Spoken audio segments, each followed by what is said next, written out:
What's going on, guys? Cameron from The Breakdown. I'm here with Peyton Surratt and Alex Dulakis, and today we'll be going over our NBA draft. Let's get him on. Let's get it! Let's get it! All right, starting off, number one pick, Orlando Magic are on the clock. If you are sitting in there, you're sitting in the draft room, who are you taking? I've said this 100 times. I'm going to say it again. The top two players in this draft, in order. Jaden Ivey. Paulo, number one. Ivy, number two. No. That's it. Ivy it. is number one for me personally. I love Ivy. Ivy, watching him, dude, I'm not going to say I got excited. Rockets should take What do you Ivy. mean by that? But Ivy makes me so happy. Okay, number one. Who's number one? For me, so here I'm gonna break this down real quick. I think Jabari's gonna go number one, but I do not think he's not my favorite prospect. I agree. Chet's my favorite prospect, but I do think Jabari's gonna go number one. This is the first year where there hasn't been a clear-cut number one in a while. You can make a case for four guys to go number one. That's exactly what I have. Yeah. So I think Chet's a unicorn, bro. I mean but I have seen some interesting stuff about Chet wanting to not share his medicals and he's potentially going to drop down in the draft. So I don't know. There's some whack stuff going on there, but I do think Jabari's going to go to the Magic. It's going to go either Chet Jabari or Jabari Chet. I think it's just interchangeable. Whoever. I put Jabari, Chet, Paulo, but I think it should go Paulo, Ivy, Chet. I think it's going to go Jabari, Paulo, and then Chet. What do you think of as a Rockets fan? What do you think of y'all getting Chet over? There is humongous speculation that the Rockets are going to take Jaden Ivey because Kevin Porter Jr. is not a long-term point guard, and Jaden Ivey and Jalen Green, that's the Rockets' timetable. Mm-hmm. I mean, Paulo fits right in there because they just moved Christian Wood, so they're going to take Paulo, which I'm not mad about. I like Paulo, but Chet wouldn't be a bad pick, but I think if Paulo's off the board, I think they're going to go Jaden Ivey. I've seen a lot of talk for Paulo at one recently. His odds have moved up tremendously to go number one. His odds moved up to like plus 400. And it was at like plus 2,000 like a couple weeks ago. One thing I want to Jabari's talk about minus 150. I want to say Keegan Murray to the Kings. That's what I saw the Kings really like the him. Kings are like if Ivy were to fall, then they would not take Ivy. They would stick with Keegan Murray. You do have Fox, but oh my gosh, the Kings are a poverty franchise. That is true. I agree. I don't think Keegan Murray should go that high. Keegan Murray, personally, if Keegan Murray went in another draft class, Keegan Murray's probably out of the top 10 in my opinion. I think Murray's a really good player, but I couldn't imagine passing on like the talent of Ivy to draft Keegan Murray. That just seems a little asinine. Keegan Murray is doesn't have even close to the ceiling that Jaden Ivey has. Bro, watching Ivy go from 0 to 100 like that and then dunking on your best player. Who's that remind you of? Derrick Rose. And John Morant. Like, exactly. Yeah. I think potential with Ivy. I think Chet has the highest potential, then Paulo, then right after them is Ivy. All right, so if we're going through top three, you'll have you have. I have Paulo, Ivy, and Chet in order. Chet, Jabari, Paulo. Okay, I'm looking at Jabari, Paulo, Chet, and then at the 4, 5, 6, you have the Kings picking, the Pistons picking, and the Pacers picking. I have Keegan Murray going 4th to Sac. We just talked about that one. Ivy going 5th to the Pistons. Ivy and Cade, that would be something fun to watch. And then I have Shaedon Sharpe going to the Pacers at 6. Okay, if it works out like that, if Keegan goes 4, obviously Ivy. But I think if Ivy goes 4, Shaedon Sharpe is going to go 5 to the Pistons. I mean, what do y'all have? Incredible talent. What do y'all have? Benedict. Benedict is 7. Benedict is one of my favorite players. I have him 8th. I have Benedict as my 5th overall prospect behind the top 4. And Cameron's assuming based on not team fits. I didn't do based on team needs. I did like my best top overall players. prospects. Yeah, and I got Benedict 5 and then Sharpe 6 behind them. What do you like about Benedict over Shaedon?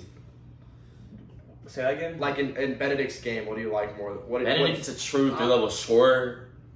Doesn't have the same bounce as Shaedon, obviously, but Benedict's also played in college. A little bit more competition. That's kind of why I agree with that. That's. I don't like. That's just skipping a whole year. Yeah, that's especially college. Like you see, like people go into college and then just not produce. Especially when he's basically going straight from high school to the NBA, which I mean, it's happened before, but obviously, but you see the guys that have done it, and it's like we're not going to compare exactly to. I mean, LaMelo did it. He actually played overseas. Yeah, that's real he calm. played Shaden professional. took a year off. Yeah, and trained.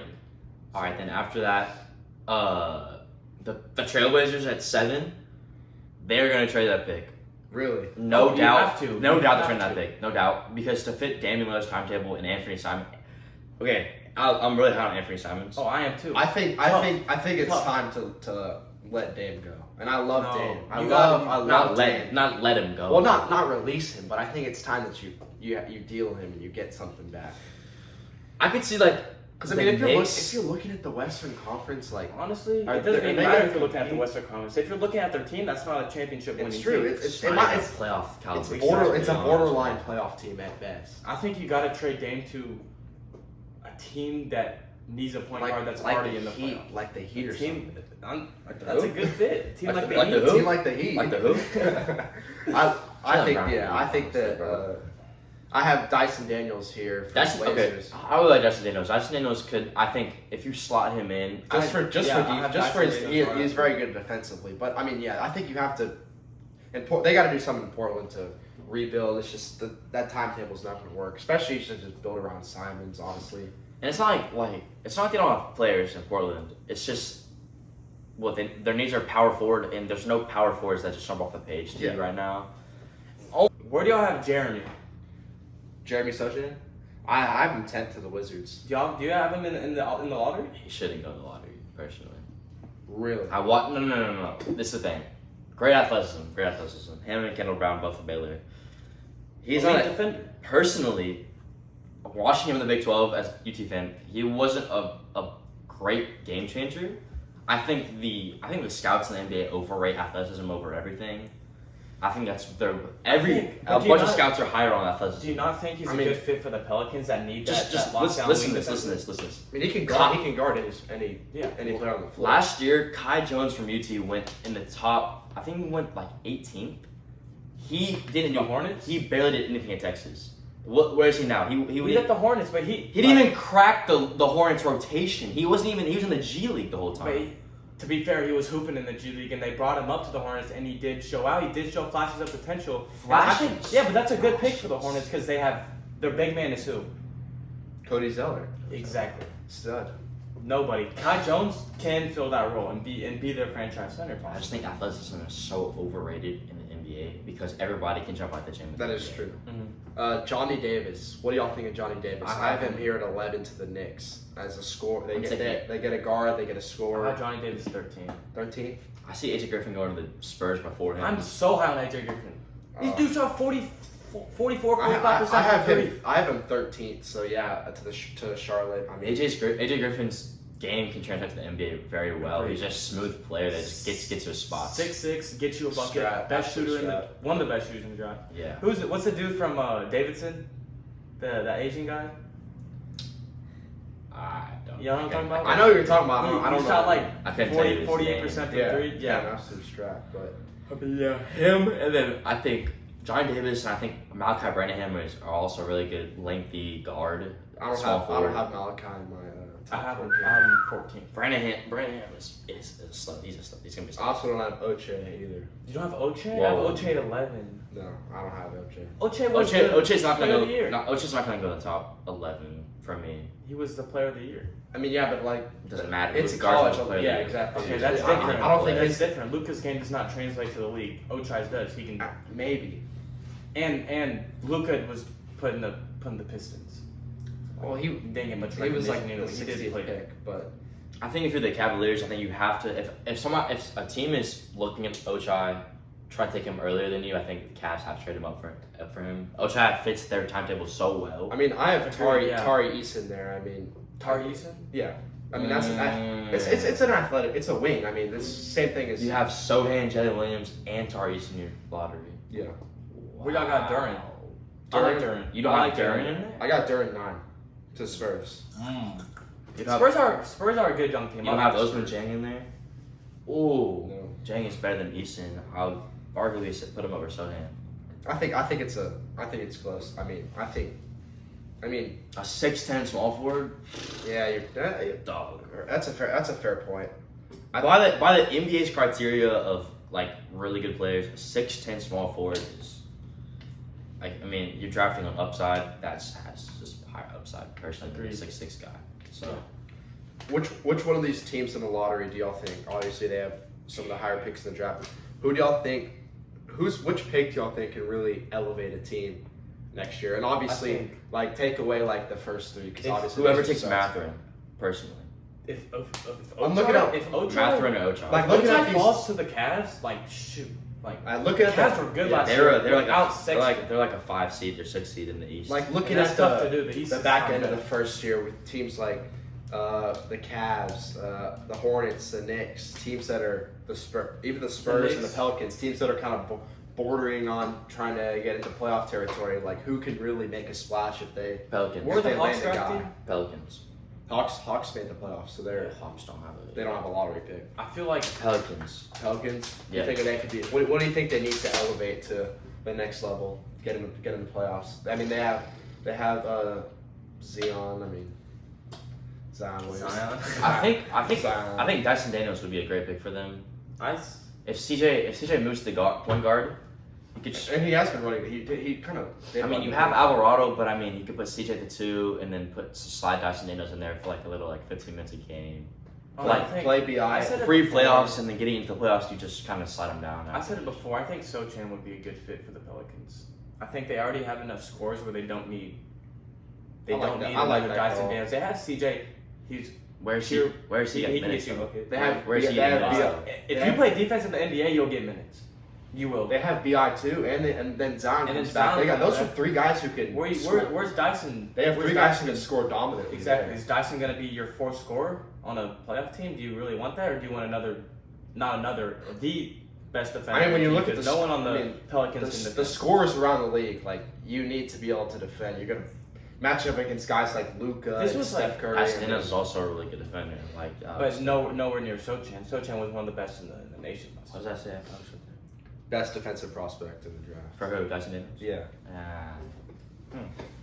I'm I'm agreeing on the defense part. You know, you can flip whatever, but I just don't. But my take is Sochan. You can't get a minutes if Zion's healthy. If Zion's healthy, Sochan is not getting minutes. You don't think he can come off the bench? Zion is a 30-35 minute a game. BI is right there with him. No, when you gave Zion 30-35 minutes, what did he do?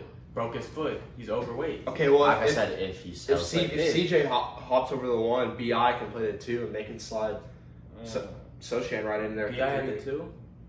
He's a shooting guard, right? He's a wing. No. Okay, he's a wing.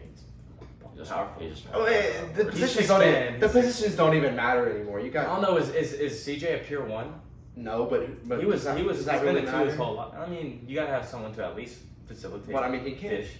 I mean, the positions don't really matter. Him and BI can facilitate. You can't put BI as shooting guard because his defense can't match up with anybody. That's why you got Sochan guard any position on the floor. Another guy on the through 5. I like Jalen Duren. No shooting. I love Jalen Duren. I think Duren to the Thunder at 12 is a perfect pick for them. I have him here at 9 at the Spurs. To the Thunder is a perfect pick for them. I mean, they have Pocus FC, and then they pick Jabari or Chet. I mean, Duren slides in right there. You put Chet or Jabari at the forward during the center, along with Shea and Lou Dort. I mean, that's a good. The 15 other picks they have the next couple of years. Yeah, exactly. 2028 when they're drafting the current 6th graders or 7th graders. My favorite prospects outside of the top 14 of the lottery is Blake Wesley. Marjin Beauchamp. 3-level scorer. Marjin Beauchamp is one of my favorite prospects as well. And then Jaden Hardy, a guy that was supposed to be a top 5 pick. Dropped all the way down to 25 because he didn't really perform G League, but he's also a 3-level scorer. 6'4", I think he could move him around, point guard, shooting guard on a decent team. So I mean, for me, I'm looking at a guy like Walker Kessler, like just a great overall. Looks like he's a great overall dude. Defender. Great guy to have in the locker room. I mean, just he's one of he's works hard. First in, last guy out. Sneaky athletic. I mean, just the type of guy you want to have in your locker room. 7'1", yeah. I mean, type of guy you want to date your daughter. Yeah. So I think Trevor Keels. I think Trevor Keels is also a very good. They haven't listed a small forward, but he's definitely a shooting guard, point guard type of build. 6'5". he could add defense to any team in the NBA. All right, that's gonna wrap it up for today's video. Today's NBA draft predictions, thoughts. So make sure to tune into the TikTok, the Instagram. We got more TikToks coming soon. We do. Tune in. See y'all later. Peace out. Peace.